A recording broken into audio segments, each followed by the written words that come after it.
Nathaniel Cole had been dead for 11 years, and every soul in Widow's Bend believed it, right up until the morning he rode back into town with a preacher's collar around his neck and a Colt still strapped to his hip beneath his coat, the two things, folks would later say, that never should have belonged to the same man.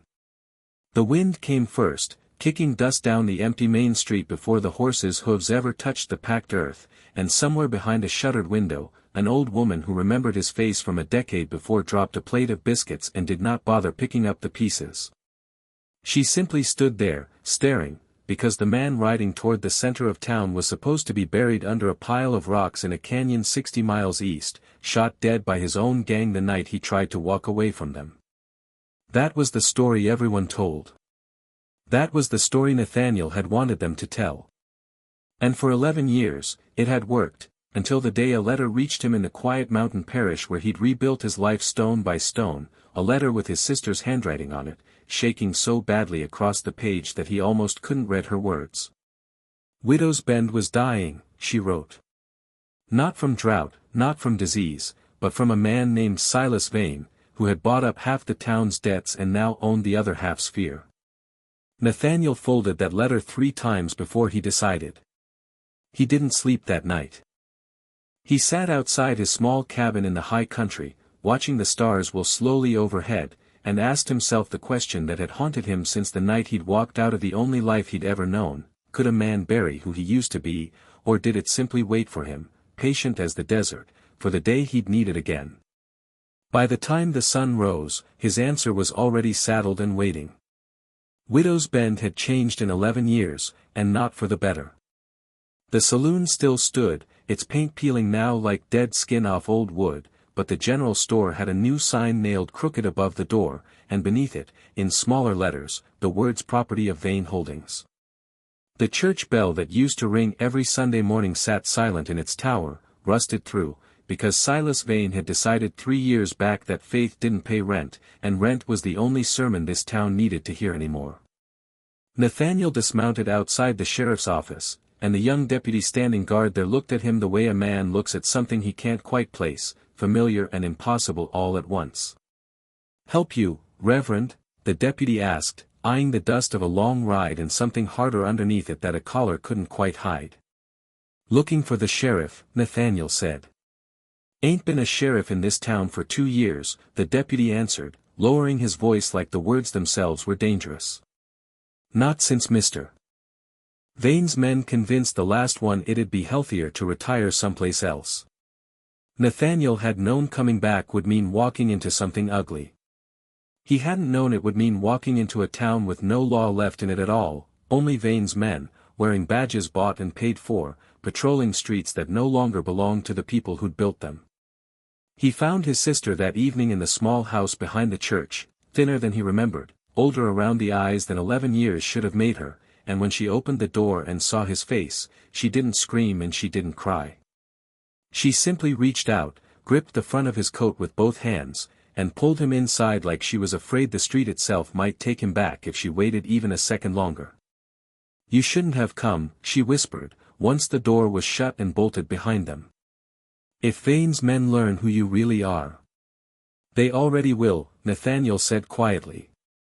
"Man like that makes it his business to know every face in a town he owns."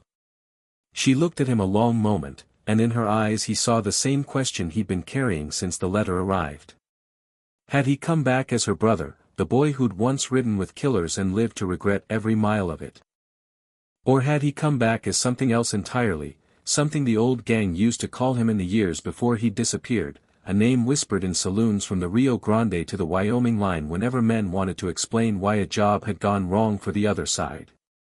"Nate," she said finally, "what are you planning to do?" He didn't answer right away, because the honest answer frightened even him. Silas Vane had built his empire the way most men like him did, patiently, quietly, one ruined family at a time, until the ruin itself became the town's only remaining industry. He held the deeds. He held the water rights. He held, most dangerously of all, the loyalty of every gun for hire between here and the territorial line, men who wore badges by day and did whatever Vane required by night, and answered to no law but the one his money wrote for them. Nathaniel spent his first days back doing something far more dangerous than drawing a weapon. He simply watched. He sat in the pews of his sister's silent church and listened to the townsfolk who still dared to whisper to a stranger in a collar, farmers who'd lost land to debts that mysteriously doubled overnight, a widow whose husband had died in an accident nobody quite believed was an accident, a boy no older than 16 who'd been beaten half to death for daring to ask Vane's foreman for wages 3 weeks overdue. Every story added weight to the same understanding, settling into Nathaniel's chest like a stone he couldn't set down. This town wasn't simply suffering under one cruel man's greed. It had been systematically broken, piece by piece, until fear had replaced law entirely, and no one left standing had the strength or the numbers to fight back. No one, perhaps, except a man the town believed was already dead, a man who understood exactly how someone like Vane thought, because he had once ridden beside men who thought the very same way. It was on the 4th night, walking back from his sister's house beneath a sky heavy with unspilled rain, that a voice called out from the shadows between 2 buildings, low and amused, the kind of voice that had haunted Nathaniel's dreams for over a decade. "Well now," it said. "Ain't this a sight for sore eyes? Heard you were dead, Cole. Heard it from the men who buried you myself."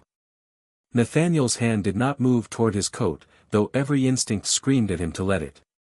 He simply turned, slow and steady, and found himself face to face with Jeb Larkin, the one man from his old life who had always been faster on the draw, and considerably slower to forgive. "You always did hear things wrong, Jeb," Nathaniel said quietly. Jeb smiled, and it was not a kind smile.